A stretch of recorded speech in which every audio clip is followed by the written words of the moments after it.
We live in an era where millions of people seem to have lost the ability to think for themselves. Anxiety, depression, and stress are spreading at an alarming rate, driven by increasingly sophisticated mental manipulation techniques that exploit human fragility on a global scale. Understanding how this engineering operates is essential to protect our autonomy and recover the freedom to think. This reality doesn't emerge from nowhere.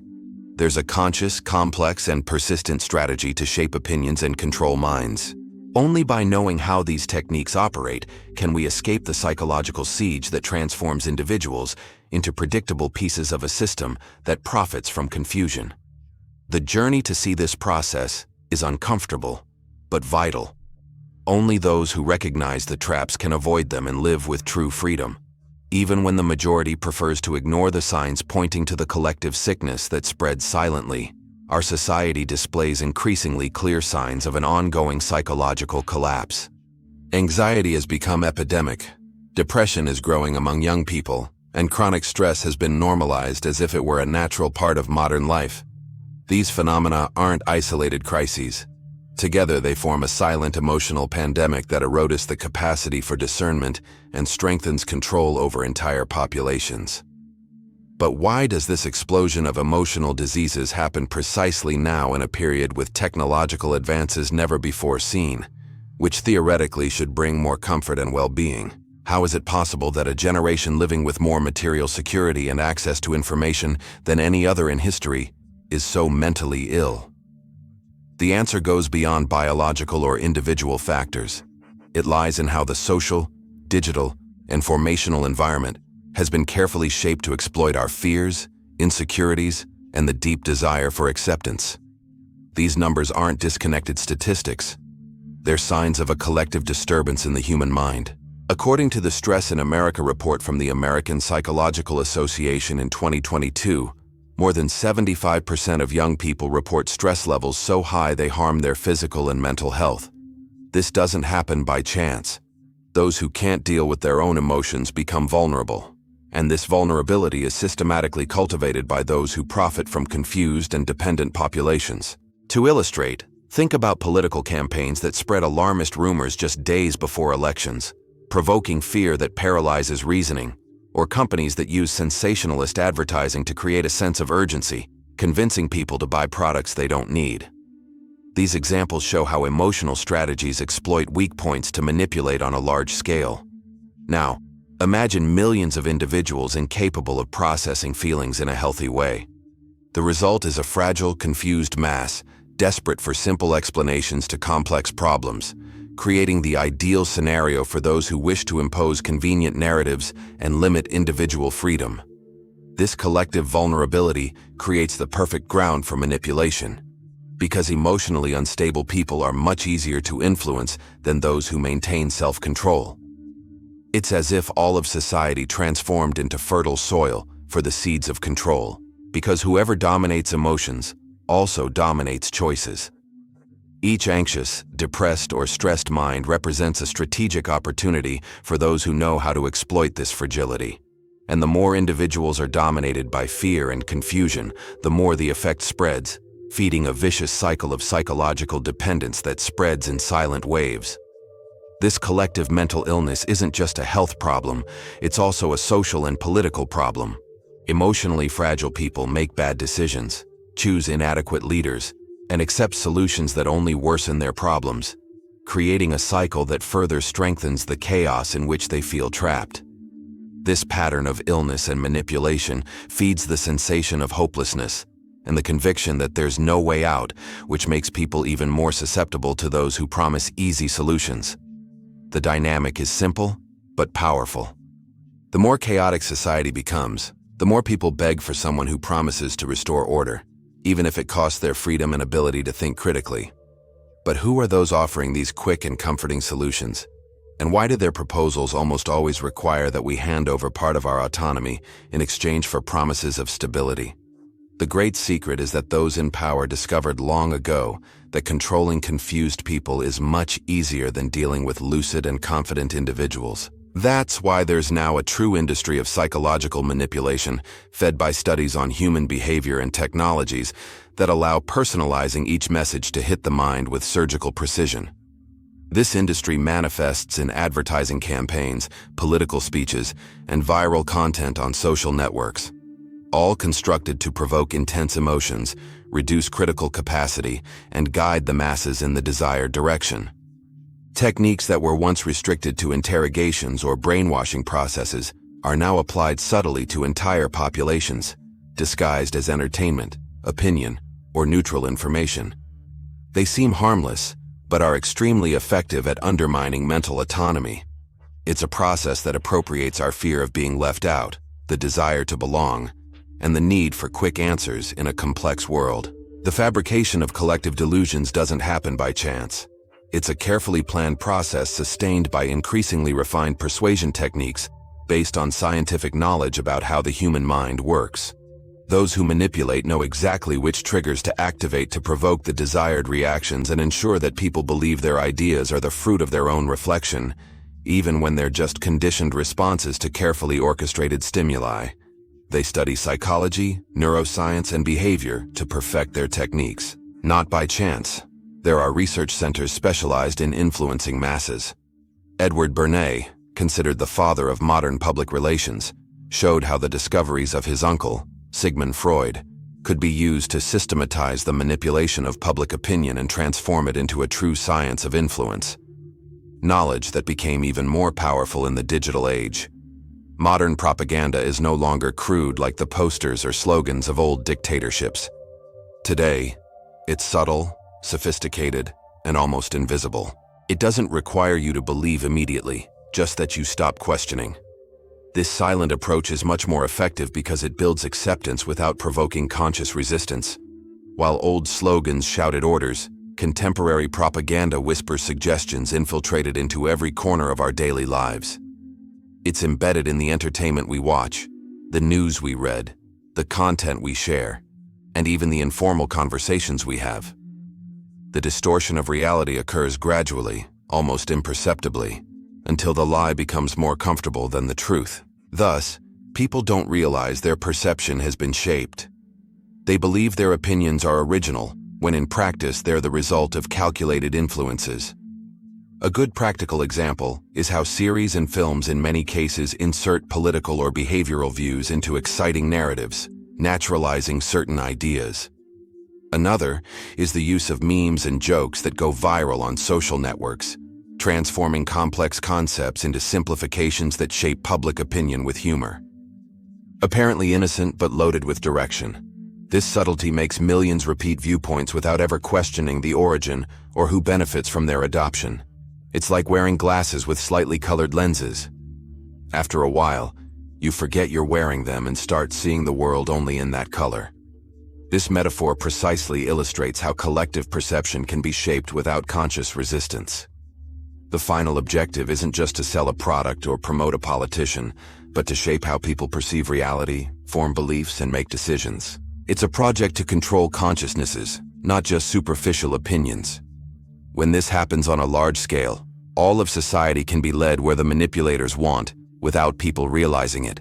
And most alarming, they believe they're thinking freely when they're actually following a carefully written script, choosing between options they never defined, but that were presented as if they were their only alternatives. It's as if freedom were limited to choosing between predetermined paths, while true autonomy, that of questioning the paths themselves, was silently suffocated. But how did these techniques evolve to such sophistication? The internet revolutionized the game of mental manipulation. Before, those who wanted to influence the masses needed to invest fortunes in newspapers, radio, or television, media controlled by few, and requiring privileged access. Today, anyone with a smartphone is connected to a global network where each click reveals more about their fears, desires, and insecurities than they themselves imagine. Social networks have become the most powerful tools of psychological control ever created. Their algorithms analyze each user movement with almost unimaginable detail, discovering what they want to see, hear, and believe, often before they themselves notice their emotional states. They know when you're happy, sad, anxious, or angry.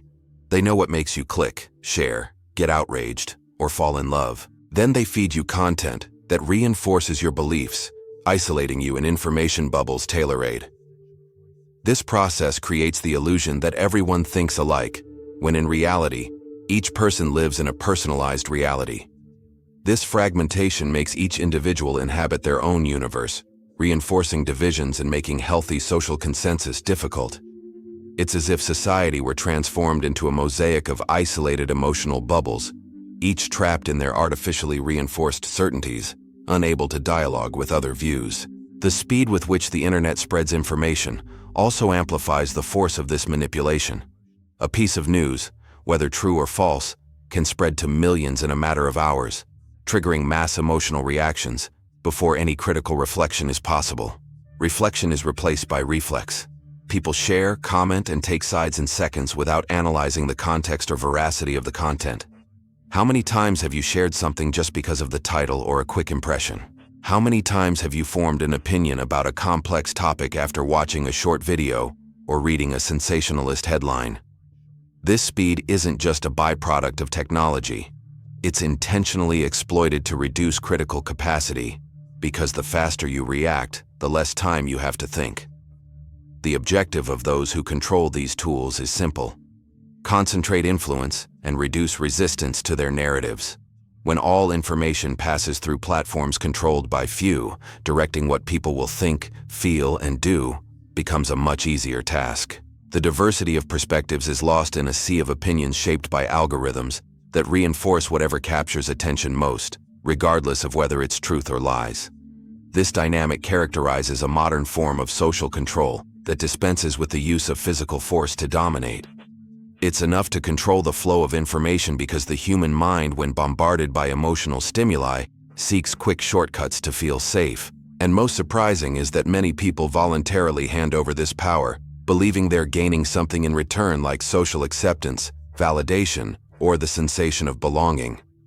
But why do we give up our autonomy so easily? Most intriguing is that no one needs to force people to give up the freedom to think. They do it themselves, convinced they're making the best decisions. And the more secure they are in their choices, the more faithful they become to the narratives that trap them. This is the greatest power of well-executed manipulation, transforming each individual into an active accomplice of their own limitation. This process exploits basic human needs. We all seek security, acceptance, and belonging. Influencers by offering exactly that. Ask in return that you surrender your independent thinking, because whoever controls your identity controls your decisions. The seductive discourse usually comes accompanied by phrases like, "Trust us, and we'll take care of everything. You don't need to worry." For those living in constant anxiety or loneliness, this promise of relief seems irresistible. An easy way out to avoid the pain of emotional discomfort. Collective mentality is essential for this mechanism to work. When we see others accepting the same conditions, we feel pressure to act the same way because the fear of social exclusion is one of the most potent instruments of psychological coercion. No one wants to be the only one to disagree or walk against the crowd. It's much more comfortable to follow the flow, even if it leads to destructive paths, because the human mind fears isolation more than the consequences of being wrong. The fear of appearing different is so intense that it overcomes even the fear of being mistaken. This dangerous inversion makes individual freedom viewed with distrust when it should be celebrated as an essential value. Gradually, people begin to fear the responsibility that accompanies freedom, starting to consider it a burden instead of an inalienable right. The comfort of having someone decide for them becomes more attractive than facing the discomfort of thinking autonomously. This shift in perception makes the voluntary surrender of control over one's own mind become not only possible, but desirable for millions. It's a silent but devastating trade that corrodes society from within. This process doesn't occur by chance. It's driven by 3 psychological triggers that exploit vulnerable points in our behavior. The first trigger is fear. When it arises, the capacity to reason plummets because the brain enters self-preservation mode and seeks immediate solutions, even if they're illusory or ineffective. This reaction, essential in survival environments like jungles or battlefields today, transforms into a powerful weapon against ourselves. Think about how sensationalist news about crimes, crises, or pandemics generate mass panic, making people accept extreme measures without questioning just to relieve anxiety. Have you ever noticed how hard it is to think clearly when you're very worried? How your heart races, your hands sweat, and your mind just wants to escape the problem? This is exactly the state that manipulators want to provoke, because scared people accept orders easily. In this scenario, any information that offers immediate relief is embraced regardless of its veracity. Momentary comfort takes precedence over the search for truth. The second trigger is confusion. When we're disoriented, we desperately seek explanations to recover a sense of control. In this state, any narrative that seems coherent, even if absurd, is accepted because the mind hates uncertainties. It's like being lost in a dark forest. You'd follow any voice that claims to know the way, even without being sure of its reliability. This urgent need for clarity makes people dependent on those who promise to decipher chaos, creating a vulnerability exploited in speeches that offer simple answers to complex questions. The third trigger is the desire for security. After fear and confusion, a deep longing for protection is born, something that manipulators understand very well. They offer solutions that seem to be the only way out, but that always demand individual concessions like giving up freedoms, accepting narratives without questioning, or submitting to supposedly saving leaders. Each concession seems small in isolation, but added up across millions of people, they hand collective control to few. Imagine how in times of political or economic instability, authoritarian leaders emerge, promising stability in exchange for obedience. It's the cycle that repeats throughout history, but now enhanced by technology, which allows amplifying fear, confusion, and the desire for security with instant and personalized reach. These three triggers are so powerful because they can be intentionally activated and frequently are in processes that follow an efficient pattern, cycles of tension and relief in them. First, a climate of apprehension is created, often with alarmist headlines, somber predictions, or exaggerated alerts. Then, a solution is offered that requires individual concessions, accompanied by reassuring speeches. When people accept, they experience relief, and the process repeats, tightening the grip on individual freedom more and more. This technique is so effective because it exploits the human tendency to accept gradual changes that would be unacceptable if imposed all at once. It's the famous frog in the pot. If placed in boiling water, it jumps immediately. But if the water is heated gradually, it remains until it dies. With societies, the principle is the same. Restrictions imposed slowly don't generate immediate revolt, but accustom the population to losing freedom without noticing. Each new cycle of tension and relief makes people surrender more autonomy in exchange for a false sense of security. Over time, they become so accustomed to the state of dependence that the simple idea of freedom causes discomfort because it requires effort, reflection, and responsibility, attributes that many lose when they settle into passivity. What was once unthinkable becomes acceptable, then normal, and soon seems mandatory without noticing the change. This cultural transformation is so slow and silent that many don't even realize their opinions were shaped to legitimize submission. And when someone questions, they're quickly silenced or marginalized because the already conditioned mass reacts as guardian of the status quo.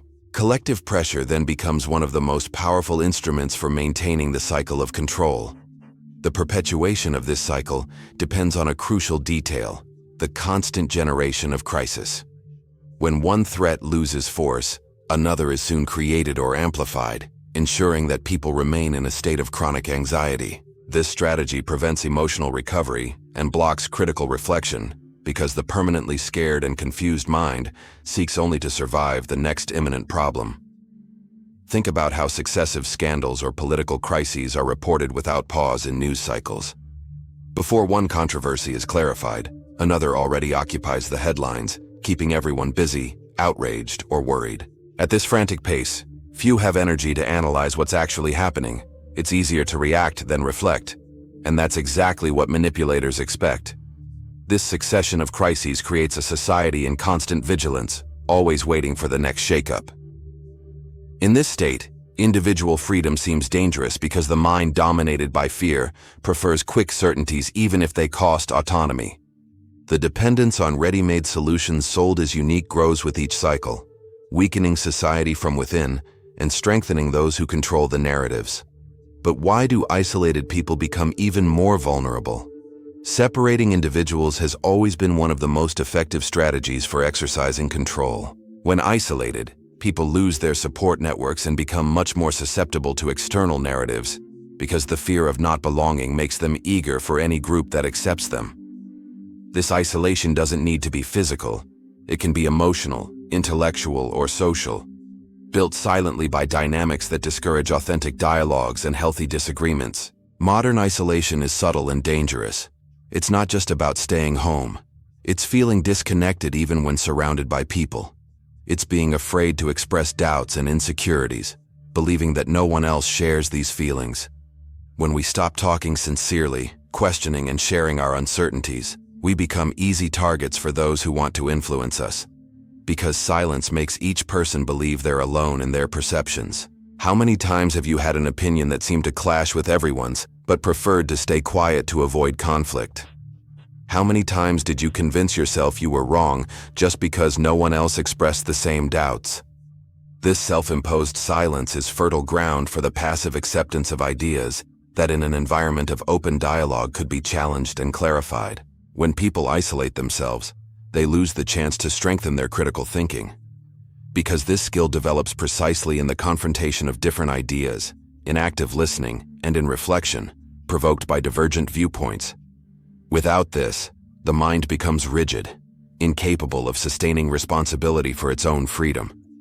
It's like a muscle that without use atrophies until it becomes incapable of fulfilling its function. Isolation also distorts the perception of reality. Without balanced external references, the mind amplifies fears, certainties, and paranoias. Extreme ideas thrive in closed environments where there's no counterpoint. The more homogeneous the group, the more radical the ideas can become because the lack of dialogue reinforces beliefs that would never survive honest collective analysis. This combination of isolation, fear, and confusion generates another worrying phenomenon: psychological regression. When fragile people feel incapable of facing the world's challenges alone, they tend to behave like children, seeking authority figures to decide for them. This emotional dependence makes adults act like immature beings, abdicating their own judgment in exchange for illusory protection. You can notice this in daily life when people say phrases like, "I don't want to think about this. I'll wait for what the experts say." Or when they accept contradictory rules just because they came from sources considered trustworthy.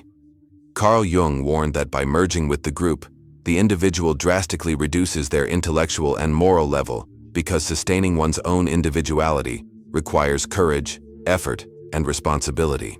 And many prefer to give this up to avoid the weight of autonomous thinking. This regression isn't just an individual problem.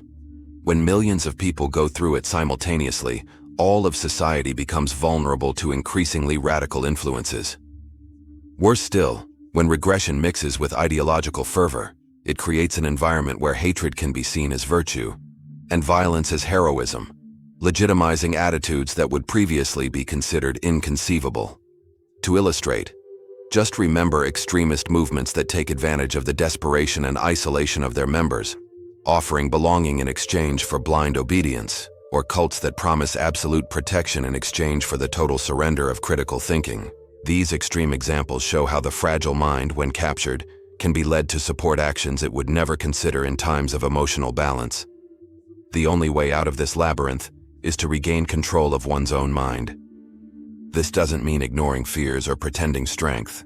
It means stopping outsourcing thinking, taking responsibility for one's own reflections, and seeking information from various sources, confronting them to build a broader and more realistic vision. It requires courage to face the discomfort of disagreeing, to accept that we'll often be alone in our convictions, and that this isn't a sign of weakness, but of strength.